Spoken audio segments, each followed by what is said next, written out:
Hi, I'm Will Slappy, and I'm a millennial. But I'm also the Chief Operating Officer for our company, Slappy Communications. And today, I'm going to present a 4-part series on how to communicate in the age of millennials and everyone else trying to catch up. The 4-part series consists of 1, the world has changed, the impact of technology in the last 20 years. 2, customer service pays, engagement really does matter. 3, how millennials are changing communication. And finally, 4, it's not just millennials changing communication.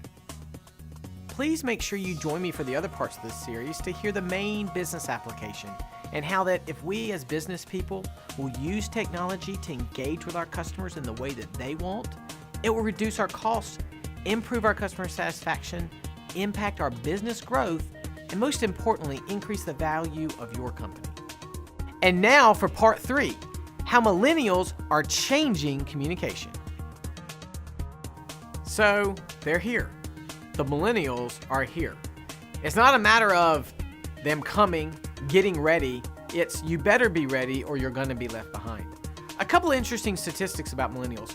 First, the oldest millennials are now 36 years old and the youngest are about 16. So when you think about people being in businesses, people making decisions, people with buying power, the millennials are there. There's 80 million millennials in the United States, and they make up about 46% of the workforce and about 30% of the population. They're a significant part of our society. And millennials now possess $1 trillion in buying power, which is more than any other generation.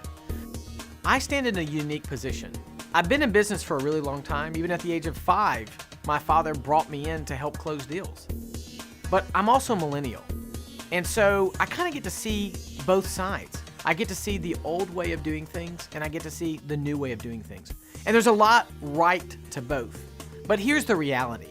The millennials have the buying power. The millennials are taking over the workforce, and they're changing the way that communication happens and the way that business is done. So you got 2 options. You can fight it and try to resist it and point out all the bad things, or you can be smart and say, hey, you know, it's different. How can I tap into that? How can I engage with them? How can I make them one of my customers? And doing that will make you successful. So how do millennials think differently? How do they communicate differently? Well, one of the main things is that millennials will not make purchases without user-generated content. And a millennial, when they say user-generated content, what they're talking about usually is a review. They want to be able to go on Amazon and see your product and see reviews by other people that talk about, hey, yeah, this was a great product or this product wasn't a great product. You can see you got major electronics or cars, travel accommodations, insurance. These are all things that millennials want to have seen customers writing reviews or some form of user-generated content before they are willing to make a purchase decision.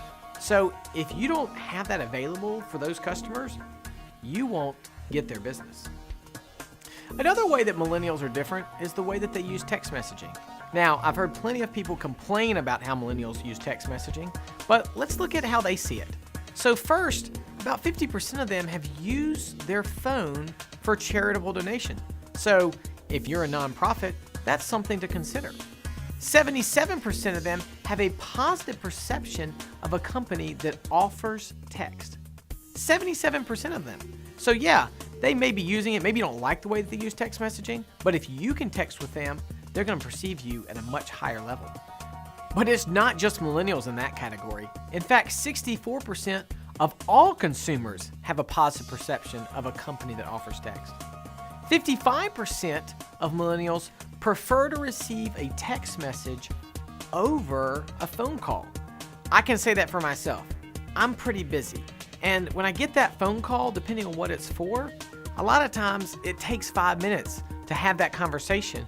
I know I really love it when my dentist sends me that message that says, hey, are you coming to your appointment tomorrow? Versus getting one of those calls that I ignore, then don't check the voicemail, and then maybe miss my appointment. Text messaging is a lot more convenient. And finally, 44% of all consumers prefer to text rather than waiting on hold. Think about the last time that you spent time on hold, whether that be 10, 20, 30 minutes. That's a waste of your life. Imagine if you could just text with that company, get what you wanted, or even they call you back later on when they're available.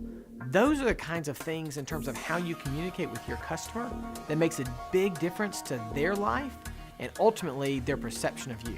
Now, the next area for us to look at is live chat by the different age groups. And I think you'll see two things that are interesting. One, that obviously a lot of the younger generation is using live chat. But the other thing is, look at how many of even the middle and older generation are also using live chat. So maybe you're thinking, well, live chat, yeah, I've seen that on a couple of websites. It's not really that big of a deal. No, the statistics actually show that it's a very big deal. And a lot of consumers, obviously the young ones, but also even those middle and older, are using it as well. Today I've given you a lot of statistics about millennials. Please make sure you join me for the other parts of this series to hear the main business application and how that if we as business people will use technology to engage with our customers in the way that they want, it will reduce our costs, improve our customer satisfaction, impact our business growth, and most importantly, increase the value of your company.